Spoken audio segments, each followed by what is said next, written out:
Hi friends, welcome to our channel. எல்லாரும் எப்படி இருக்கீங்க? கண்டிப்பா நல்லா இருப்பீங்கன்னு நினைக்கிறேன். இன்னைக்கு வந்துட்டு வெறும் vlog தாங்க, ரொம்ப முக்கியமான விஷயம் எல்லாம் ஒண்ணும் இருக்க போறதில்ல. அதனால இந்த வீடியோ பார்க்க பிடிக்கலன்னா தாராளமா ஸ்கிப் பண்ணிக்கோங்க. பட் ஒரு சின்ன விஷயத்தை உங்க கூட ஷேர் பண்ணிக்கிறேன். ஒருவேளை அது என்னன்னு தெரிஞ்சுக்கணும் அப்படின்னா வேணா கண்டினியூ பண்ணுங்க. இன்னைக்கு என்ன கொடுமைனாயோ இன்னைக்கு என்னன்னே தெரியல. இந்த வாய்ஸ் ஓவர் மட்டும் ஒரு 4 தடவை கொடுத்துருப்பேன். ஃபர்ஸ்ட் ஒருக்க வந்துட்டு பேசியிருந்தேன், அது ரொம்ப என்னமோ லென்த்தா இருந்த மாதிரி இருந்துச்சுன்னு சொல்லிட்டு அதை டெலீட் பண்ணிட்டேன். அப்புறம் என்ன பண்ணேன், சரி லேப்டாப்ல அப்படியே வந்துட்டு வாய்ஸ் ஓவர் கொடுத்துக்கலாம் அப்படின்னு சொல்லிட்டு கொடுத்தா அது என்னன்னே தெரியல, அது வாய்ஸே வரல. நானும் 2 தடவை கொடுத்துட்டு பாக்குறேன், 2 தடவை வரல. அதுல கிட்டத்தட்ட டைம் வேஸ்ட் ஆயி போச்சு. இப்பவே மணி 10:30 ஆயி போச்சு. நான் எப்ப ஆரம்பிச்சேன் தெரியுமா? 9:45 என்ன ஆரம்பிச்சேன். இப்ப மணி 10:30 ஆயி போச்சு. இப்பதான் மறுபடியும் என்ன பண்ணேன், சரி போன்லயே மறுபடியும் வாய்ஸ் ஓவர் கொடுத்துடலான்னு இப்ப மறுபடியும் கொடுத்துட்டு இருக்கேன். ஐயோ செம்ம கடுப்பு. இப்படி ஏதாவது ஆரம்பமே கடுப்பு ஆயிடுச்சுன்னா அந்த அன்னைக்கு விளங்குன மாதிரி தான் வேலையே.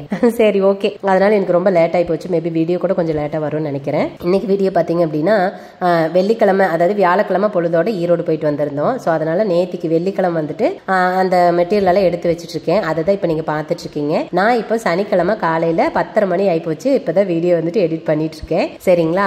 நேற்றுக்கு வந்துட்டு நிறைய பிளவுஸ் எடுத்துட்டு வந்திருந்தோம். அது போக லைனிங் ஃபால்ஸ் இதெல்லாமே நிறைய வந்து எடுத்துட்டு வந்திருந்தோம். ஸோ அதை தான் வந்து எடுத்து வச்சுட்டு இருக்கேன். அதுக்கப்புறம் வந்துட்டு ஒரு வீடியோ எடுத்திருந்தேன், அது தனியாக வரும். ஸோ இது வந்து இதோட நான் வந்துட்டு கட் பண்ணிட்டேன். ஸோ அவ்வளோதான். இதில் வந்து வேற ஒன்றும் சொல்கிறது, கடையில் வேற ஒன்றும் சொல்கிற அளவுக்கு ஒன்றும் இல்லை. நான் டக்குன்னு என்ன விஷயத்த சொல்கிறேன் அப்படின்னு சொல்லிடுறேன். ஏன்னா டைமே பத்த மாட்டேங்குது. நானும் தான் கம்மியாக பேசணும்னு நினைக்கிறேங்க, ஆனால் சத்தியமாக எனக்கு தெரிய மாட்டேங்குதுங்க. நான் பேச பேச அது பாட்டுக்கு போயிடுது. ஸோ அதனால ரொம்ப டைம் ஆகிடுது. என்ன சொல்ல வந்தால் நான் சொல்லிடுறேன். உண்மையாலுமே இந்த விஷயத்த நான் சொல்லலாமா சொல்லக்கூடாதா, இல்லை நான் சொல்கிறதுல ஏதாவது நான் சொல்கிற விதம் ஏதாவது தப்பாக இருக்கா, எனக்கு ஒன்றுமே புரியலை. கண்டிப்பாக இந்த வீடியோ முழுசாக பாருங்கள். பார்த்துட்டு உங்களோட கமெண்ட்டை கண்டிப்பாக எனக்கு சொல்லுங்கள். உங்களோட கருத்து கமெண்ட் அப்படிங்கிறது உங்களோட கருத்து. நான் சொல்கிற நான் ஃபீல் பண்ணுறது கரெக்டாக என்ன, அது தேவையில்லாத விஷயமா, அது எனக்கு புரியல. அது அது என்ன அப்படிங்கிறத கண்டிப்பாக நீங்கள் சொல்லுங்கள். உண்மையில அது என்னன்னு எனக்கு கேட்க கூட தெரியல. அந்த மாதிரி ஒரு இது என்னன்னா, நம்ம ரீசெண்டாக வந்துட்டு ஒரு மெஷின் எம்ப்ராய்டரி போட்ட ஒரு ட்ரெஸ் வந்து ஸ்டிச் பண்ணி கொடுத்துருப்போம். ஒருத்தருக்கு வந்து ஸ்டிச் பண்ணி கொடுத்தோம். அவங்க கொஞ்சம் பக்கத்தில் தான் இருக்காங்க. கொஞ்சம் அவங்க வந்து இப்போ நாங்களே கஷ்டப்படுறவங்க, எங்களை விட அவங்க கஷ்டப்படுறவங்க, அவங்கள பற்றி எங்களுக்கு தெரியும். அதனால சரின்னு அவங்களுக்கு வந்து கொஞ்சம் ஒரு ஹெல்பிங் மைண்டில் தான் நான் அதை வந்து பண்ணி கொடுத்துருந்தேன். ஆக்சுவலாக அவங்களுக்கும் எங்களை தெரியும், நாங்கள் என்ன மாதிரி ஒரு சுச்சுவேஷனில் இருக்கோம் அப்படிங்கிறது அவங்களுக்கும் கண்டிப்பாக தெரியும் தான். இந்த மாதிரி அவங்களுக்கு ஒரு ட்ரெஸ் வந்து ஸ்டிச் பண்ணி கொடுத்துருந்தோம் அவங்க பொண்ணுக்கு. ஏன்னா அந்த பொண்ணு பெரிய பொண்ணாக இருக்காங்க, அவங்களுக்கு ரொம்ப ஆசை இந்த மாதிரி வந்துட்டு ஒர்க் பண்ணி போடணும், அவங்க பொண்ணுக்கு போடணும் அப்படின்னு சொல்லிட்டு. ஆனால் அவங்க எடுத்த ட்ரெஸ்ஸோட ரேட் பார்த்தீங்கன்னா 2800 அந்த பட்டுப்பாவாடை சட்டை வந்து 2800. ஆக்சுவலாக அது பட்டுப்பாவாடை சட்டையில் தாவணி பாவாடைக்கு அவங்க எடுத்திருக்காங்க தெரியாமல். நாங்கள் வந்து அந்த தாவணியில் இருக்கிற கிளாத்துக்கு பிளவுஸை வந்து ஸ்டிச் பண்ணிட்டோம். அந்த இருந்த பிளவுஸை வந்து அப்படியே விட்டுட்டோம், அது அப்படியே கட் பண்ணி கொடுத்துட்டோம். ஸோ அதனால அவங்க வந்து எடுத்த ரேட் வந்து 2800. அதை மைண்டில் வச்சுக்கோங்க, சரியா?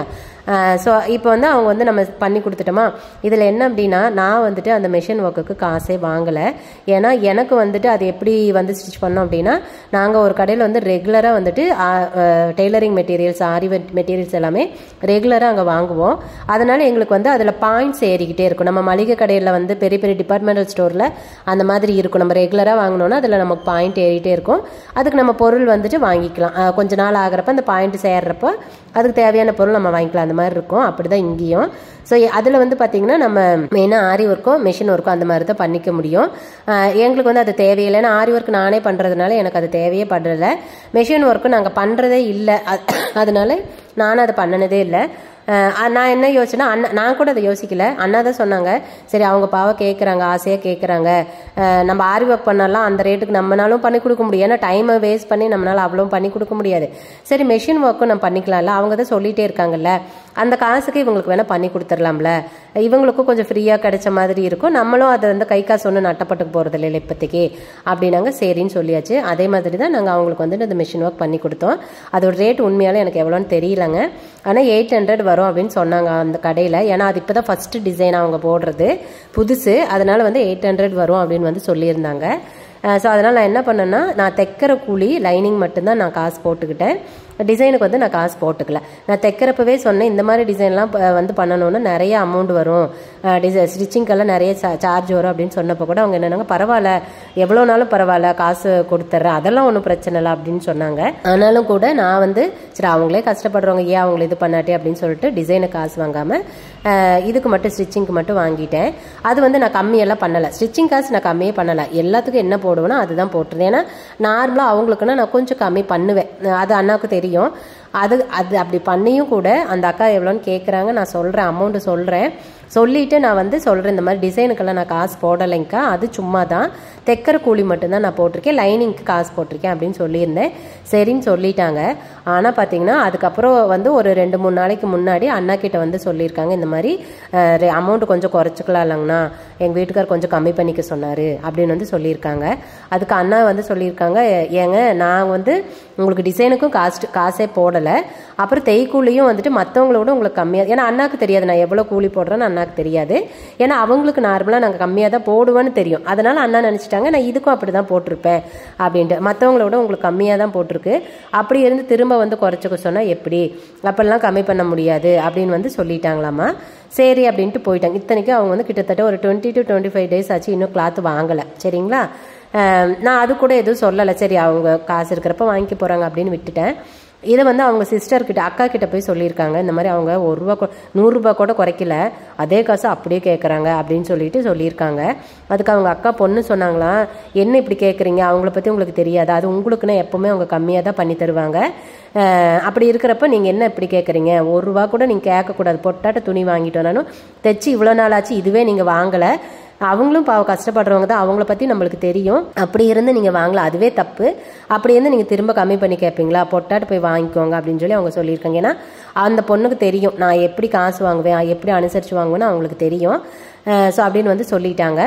சரின்னு போயிட்டாங்க. அதை வந்து அவங்க அம்மா, அதாவது அவங்க அக்கா வந்து இப்போ எங்கிட்ட சொல்கிறாங்க, நேற்றுக்கு இந்த மாதிரி சொன்னாங்கப்பா, வந்து தங்கச்சி சொன்னாங்க, அப்புறம் என் பொண்ணு உனக்கு தான் சப்போர்ட்டாக பேசினா, அக்கா பற்றி உங்களுக்கு தெரியாதா, என்னத்துக்கு இப்படி கேட்டுட்ருக்கீங்க அப்படின்னு சொல்லி பேசினாங்கன்னு அப்படின்னு வந்து சொன்னாங்க. நான் ஒன்றுமே சொல்லலை. அப்போ நானும் அப்படி தான் சொன்னேன், இங்கே பாருங்கள் நான் வந்து டிசைனை காஸ்ட்டே போடலை, இது மட்டும்தான் தைக்கிற கூலி மட்டும்தான் போட்டிருக்கேன், அப்புறம் இன்னும் கம்மினா எப்படிங்க்கா, எங்களுக்கும் கட்டுப்படி ஆக வேண்டாமா, அப்புறம் சும்மா எப்படிங்க்கா தைச்சி தர முடியும், நாங்களும் சோறு தின்னு தானே ஆகுவேன் அப்படின்னு. அப்புறம் இல்லை கண்ணு, ஐயோ நீ சொல்கிறியே இல்லையோ, என் பிள்ளையே வந்துட்டு பேசுன, அப்படியெல்லாம் கேட்கக்கூடாது, அக்கா வந்து அப்படியெல்லாம் பண்ண மாட்டாங்க அப்படின்னு பேசினாங்கன்னு அப்படின்னு சொன்னாங்க. சரி நானும் விட்டுட்டேன். அதுக்கப்புறம் தான் அண்ணாவே இந்த விஷயத்தை எங்கிட்ட சொன்னாங்க. அண்ணா அது வரைக்கும் எங்கிட்ட சொல்லவே இல்லை அவங்க வந்து பேசுனதை. அப்புறம் தான் சொன்னாங்க, இந்த மாதிரி எங்கிட்டயே அவங்க போயிட்டாங்க, பேசிட்டு போயிட்டாங்க. அப்புறம் தான் சொன்னாங்க, அவங்க எங்கிட்டயே ஆல்ரெடி கேட்டாங்கப்ல, இந்த மாதிரி வந்து சொன்னாங்க, நானும் இப்படி தான் சொன்னேன் அப்படின்னு. அப்போ நான் சொன்னேன், இல்லை நான் கூலியெல்லாம் கம்மி பண்ணலை, ஏன்னா நான் டிசைனுக்கே காஸ்ட் வாங்கலை, அப்படிங்கிறப்ப நான் எது கூலி கம்மி பண்ணுறேன், நான் அதே கூலி எல்லாத்துக்கும் என்ன போடுவேனோ அதுதான் போட்டிருக்கேங்க அப்படின்னு. அப்புறம் தான் எனக்கு இந்த விஷயம் வந்து ரொம்ப உண்மையால் ஹர்ட்டாக இருந்துச்சு. ஏன் அப்படின்னா நான் நல்லது நினச்சி தான் இந்த விஷயம் பண்ணினேன். அவங்க கஷ்டப்படுற ஃபேமிலி, அவங்க ஆசாசியாக அந்த பொண்ணுக்கு செய்யணும்னு நினைக்கிறாங்க. ஸோ நம்மளால முடிஞ்ச ஒரு சின்ன உதவி இது. நான் கை காசு இப்போதைக்கு நான் இது கை காசு போகலாம், ஆனால் இது எனக்கு சும்மா வரல, அது கண்டிப்பாக உங்களுக்கு தெரியும். நம்ம ஒரு பொருள் வாங்குறோன்னா அதில் நம்மளோட காசுல இருந்து தான் அவங்க ஒவ்வொரு பாயிண்டாக சேர்த்துக்கிட்டே வந்து நமக்கு அது தராங்களே தவிர நமக்கு ஒன்றும் சும்மா தரல. ஆனாலும் இப்போ என்னால் கையில் காசு கொடுக்கல அப்படிங்கிறதுனால சரி நம்மளால முடிஞ்ச ஒரு சின்ன ஹெல்ப்பாக இருக்கட்டும் அப்படின்னு சொல்லி தான் நான் அதை பண்ணினேன். ஆனாலும் அதை அவங்க புரிஞ்சுக்காம இன்னும் கம்மி பண்ணி கேட்குறப்போ அவங்க கேட்கறதுக்கு அது எப்படி அவங்களுக்கு தோணுதுன்னு எனக்கு உண்மையால தெரியல. அதுக்கு ரீசன் என்னன்னா நம்மளோட இழுச்சுவாச்சுத்தனம் தான் அப்படின்னு தான் நான் உண்மையால நினைக்கிறேன். இதுவே நான் இதை வேற ஒரு கஸ்டமருக்கோ இல்லை இவங்களுக்கு நான் காசு வாங்கியிருந்தேன்னு எனக்கு அந்த 800 ரூபாய் லாபம், சரியா, அந்த லாபம் வந்திருக்குள்ள நான் என்னுடைய கஷ்டத்துக்கு அந்த காசு எனக்கு எவ்வளோ ஹெல்ப்ஃபுல்லாக இருந்திருக்கும். ஆனாலும் கூட நான் அதை ஹெல்ப் பண்ணனே இல்லையா, அதை புரிஞ்சுக்காம அவங்க கேட்குறப்ப என்னடா மனுஷங்க, சே இதுக்கு மேலே யாருக்குமே ஹெல்ப் பண்ணக்கூடாது அப்படிதான் உண்மையால தோணுது. ஏன்னா நம்மளுக்கே இங்கே எதுக்கும் வழி இல்லைங்கிறப்ப நம்ம போய் என்ன பெரிய கோடீஸ்வரம் மூடாட்ட அடுத்தவங்களுக்கு நல்லா செய்யணும்னு போய் நிற்கிறோம். அப்போ வந்து இதில் நம்ம வந்து நம்மளை இழுச்சு வச்சியாத்தான் நினைக்கிறாங்க. அவங்கள செய்யறாங்கன்னா இன்னும் நம்மளால முடிஞ்சதை வந்து இன்னும் கேட்டு சொரண்டலாங்கிற மாதிரி தான் அவங்க எண்ணம். அப்படிங்கிற மாதிரி எனக்கு உண்மை கோவமாக வந்துச்சு. நீங்கள் சொல்லுங்கள் நான் நினைக்கிறது தப்பா என்னன்னு சொல்லிட்டு. எங்கள் அம்மா எப்பவுமே சொல்லுவாங்க, நான் வந்து சின்ன வயசுலேருந்தே யாராவது ஒருத்தங்க தெரியாதவங்க கஷ்டப்படுறாங்கன்னு அது காதில் கேட்டால் கூட ஐயோ அவங்க பாவம் அப்படிம்ப. அதுக்கு எங்கள் அம்மா சொல்லுவாங்க, ஐயோ பாவங்க அது கையோடு வந்துடும் அப்படிம்பாங்க. நான் சொல்லுவேன், ஏங்கம்மா ஒருத்தர் கஷ்டப்படுறாங்கன்னு தெரிஞ்சப்போ எப்படிமா அப்படி சொல்ல, அப்பெல்லாம் சொல்லக்கூடாது சாமி, ஐயோ பாவானா அது நமக்கு தான் வரும்னு சொல்லுவாங்க அப்படின்னு அம்மா அது ஒரு இதாக சொல்லுவாங்க.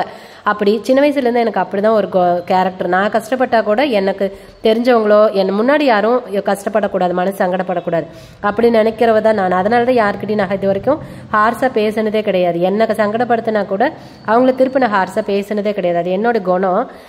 அது வந்து இப்போ வந்து அது ஒரு இழிச்சுவாத்தனமோ அப்படின்னு உண்மையால எனக்கு தோணுது. யாருக்கும் நல்லதே பண்ணியிருக்க கூடாதோ, நல்லது பண்ணினாலும் கூட அதை பத்தலன்னு திரும்ப கேட்குறாங்க. அது எப்படி அவங்களுக்கு கேட்க மனசு வருது? இது என்ன குணம் எனக்கு உண்மையால அது இதுக்கு எப்படி ரியாக்ட் பண்ணுறதுன்னு உண்மையால எனக்கு தெரியல. நீங்கள் வந்து சொல்லுங்க. இப்போ இதை நீங்கள் கேட்ட வரைக்கும் என்னோட நான் எப்படி ரியாக்ட் பண்ணுறது, நான் நினைக்கிறது தப்பா, அவங்க தப்பாக தான் கேட்குறாங்க. நான் நல்லது செஞ்சோம் அவங்க இப்படி கேட்குறாங்க, அவங்க என்னை சங்கடப்படுத்துறாங்கன்னு நான் சொல்கிறேன் இல்லையா, அது இல்லைங்க, அப்படியெல்லாம் இல்லை.